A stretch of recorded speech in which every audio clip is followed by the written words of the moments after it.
So Doris just needed to be close to her audience to infect them. Contagion through skin. Very disturbing.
Good evening, Miss... And good evening.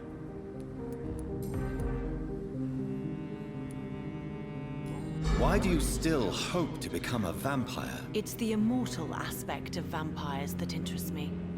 The world won't improve unless women take charge. I'm convinced of that. You're obviously a clever woman with a good education and... Is it not true of every high position?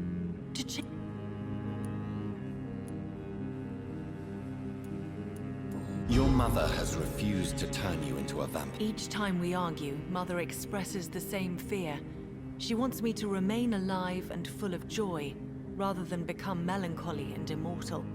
She claims you can't have one without the other. It's pure selfishness.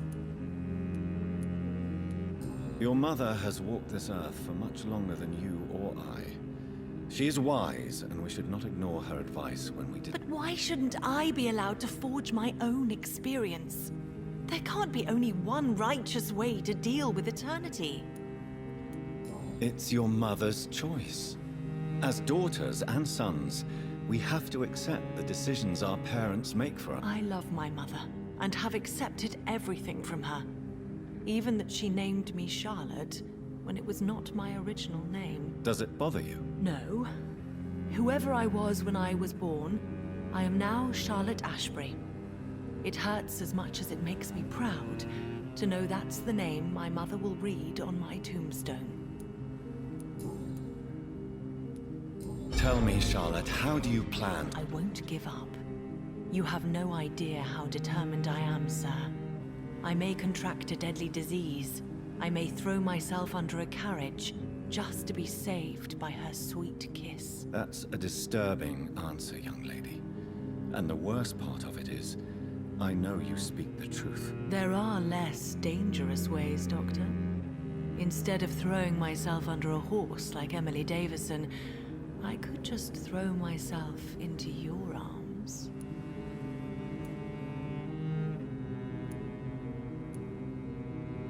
Be careful what you wish for, young lady.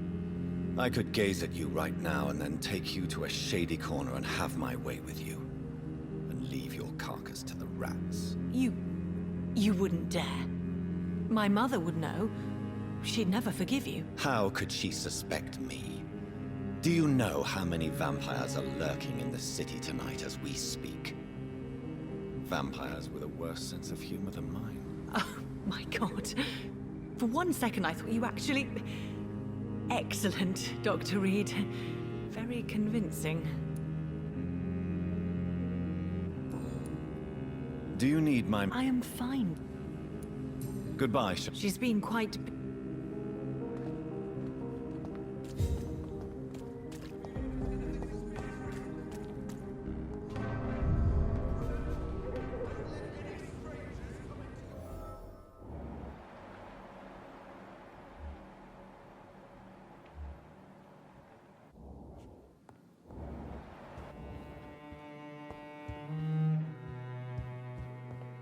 Welcome back, Dr. Reid. For as long as I've been a member, I've never seen so few vampires attending the club nights.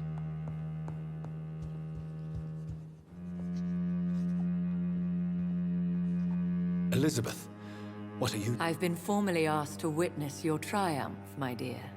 After all, isn't it the natural role of a woman to support her man in victory? But it's you who insisted I join the Ascalon. Please forgive my giddiness. I'm just overcome by the thrill of finally being allowed within these hallowed halls. You certainly have an inquisitive mind. It's quite something.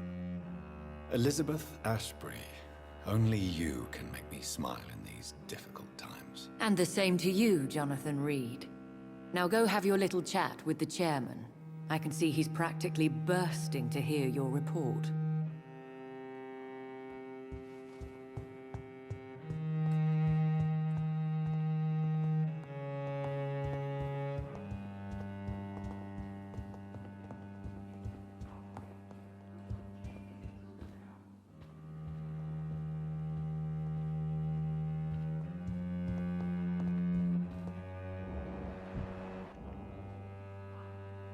Welcome back to the Ascalon Club, Lance-Bearer. Please, tell us the good news. Have you put an end to the epidemic? My hypothesis was correct. Doris Fletcher was the source of the contagion in this part of town. She was probably the first to be infected. And you cleansed her before the hunters, I've been told. Well done, Dr. Reid. You thrust your lance and pierced the very heart of the corruption.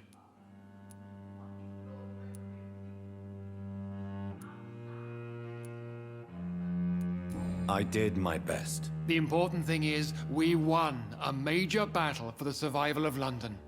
For that, we salute you. Thank you, my lord. Now, I have another task. I'm listening. It's time for you to perform a most sacred duty for the club. I want you to recruit a new vampire. Recruit a new vampire? Are you sending me on some sort of diplomatic mission? Not exactly. I want you to make Aloysius Dawson the Ekon he deserves to be.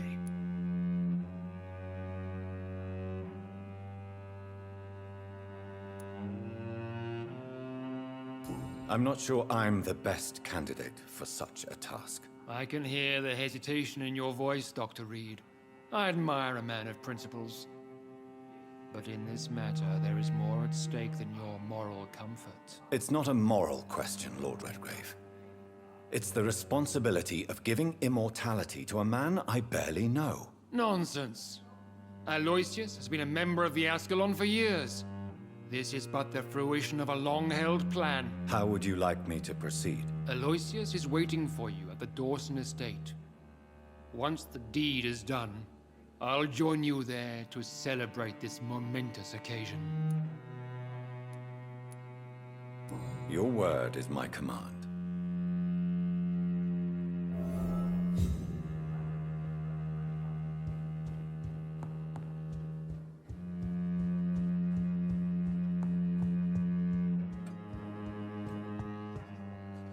Are you all right, Jonathan? Lord Redgrave has just ordered me to turn Aloysius Dawson, to make him my progeny. I see.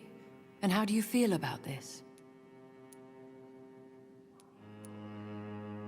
I'd like your advice on the matter. The real question here is, why has his lordship given you this task? Do you think it's some sort of trap? Do you really want to know what I think about this? I do, yes. To make an immortal of a soulless blackguard like Aloysius Dawson will only lead to a disaster for London.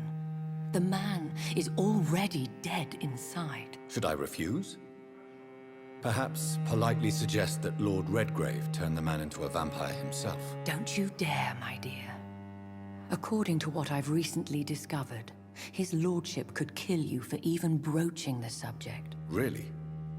Why? I've recently found proof that the Earl of Bristol is of lesser lineage and only capable of creating skulls.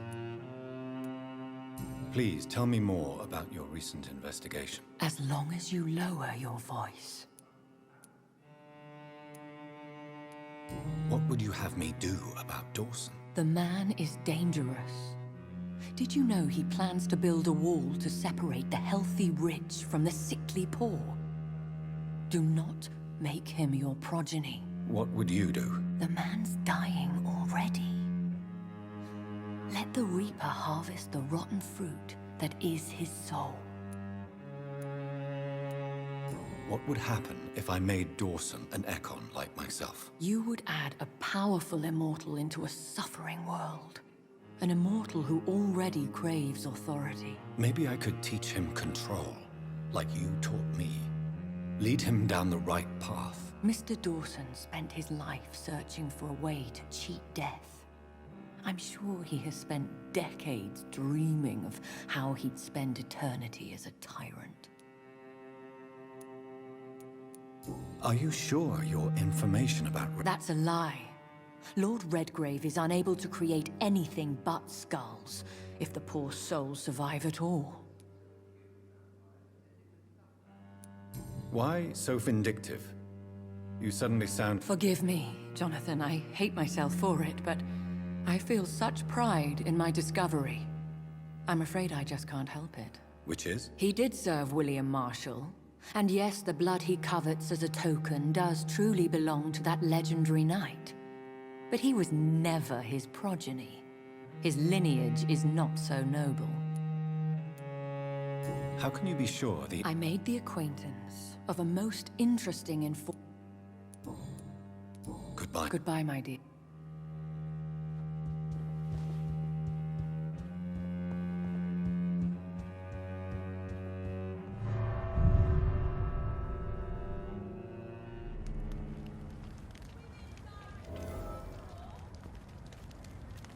It looks like vampires have to obey Mendel's laws when producing progeny.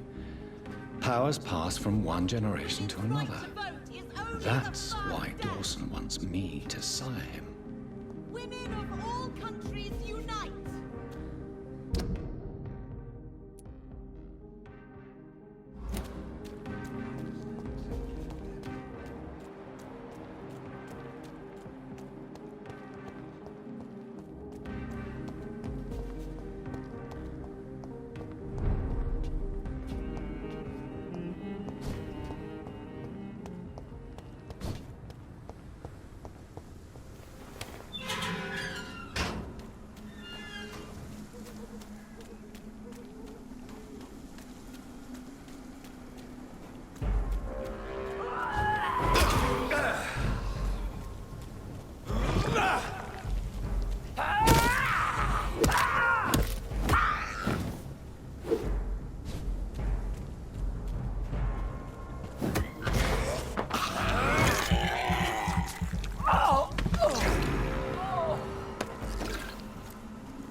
It's locked.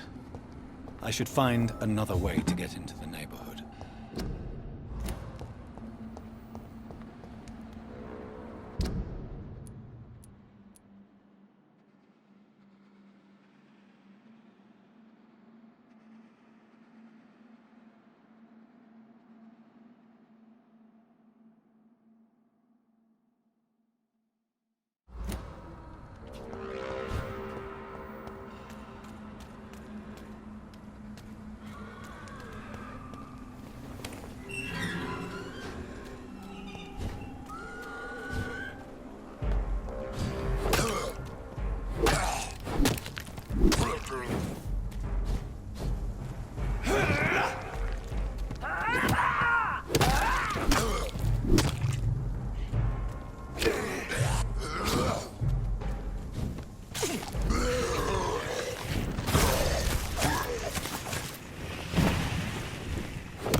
There has been a fight here.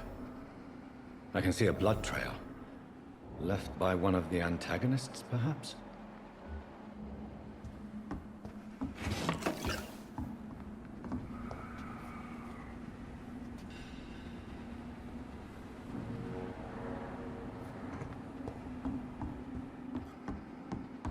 What a mess. Something terrible happened here. But what?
I think this passage leads me close to Aloysius Dawson's mansion.